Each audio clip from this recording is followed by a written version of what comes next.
Well, Cable, welcome to the Salt Shed here at Jonic Safaris.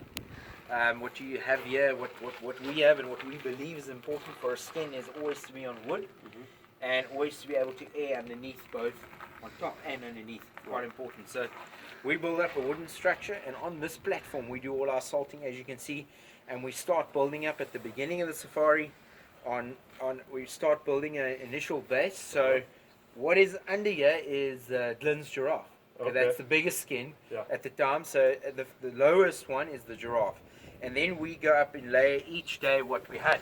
So if you look at this here, this is right now your black wildebeest. It's wet still. We just shot this morning. We just harvested this nice animal this morning, and his skin is in the salt here now. That's the saying in South Africa. It's in the salt. In the salt. Yeah. That's our saying we have here. We roughly go through about, I do at least 500 to 600 bags of salt a year. Wow. Okay, and a bag is 50 pounds, so you go and do the math. Yeah. I don't believe in skimping in salt. I believe it's a very cheap part of the operation. And if I basically budget a minimum of 5 to 10 bags per hunter. Okay. So my guys, this salt will be done. It will be taken out in a week's time. We'll remove all the salt and it will go to the skulls. So this is just the salt pit side of things, and I'll show you how we take care of the skulls until it leaves for the taxidermist. Let's take a look. Let's have a look. So Cable, what we have here, this is, for example, your mountain reedbuck. The minute we bring a skull in, the first thing we do, we initially just put it in the salt, like it is here. From there, we just leave it in the salt to draw out some moisture. We will then, like this nice black wildebeest bull here, we will clean off most of the meat, clean out the brains and fill that cavity with salt. We will then let him lie here in the salt, okay, for at least a week after the hunt is done.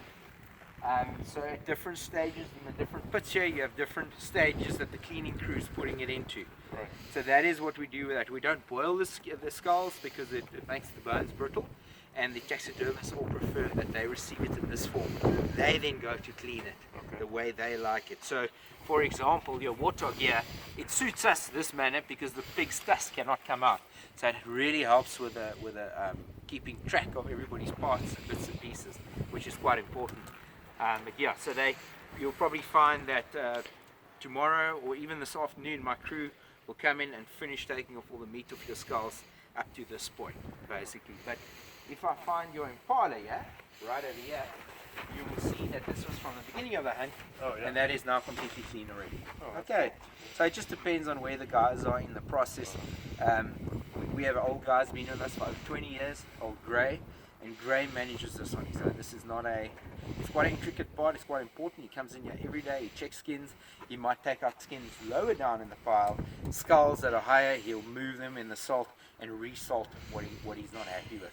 And for 20 years, he's built up the experience, he knows exactly how he wants it. And so then these, once we come out of the salt, we bring them here. They must be in the shade, under the shade cloth here, and the most important thing, there must be a breeze. There's a nice cool breeze going through here, and the final stages of drying is taking place here. So for example, this is last week's. This is last week. This is a gentleman by the name of George Gibson, part of a Horizon Firearms crew.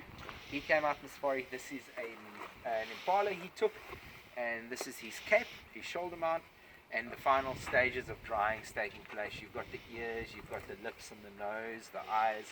So all of this here is in its final stages, basically. So in this pit, you will find his impala skull, and here's his cape. So it's such an important part of the operation because guys come from all over the world to take these trophies. At the end of the day, the safari is only as successful as the day it hangs on your wall. So every step of the process is very important for us, and we feel strongly about making sure utmost care is taken with those trophies. So the best possible product can be on your wall to show your buddies come on safari with us.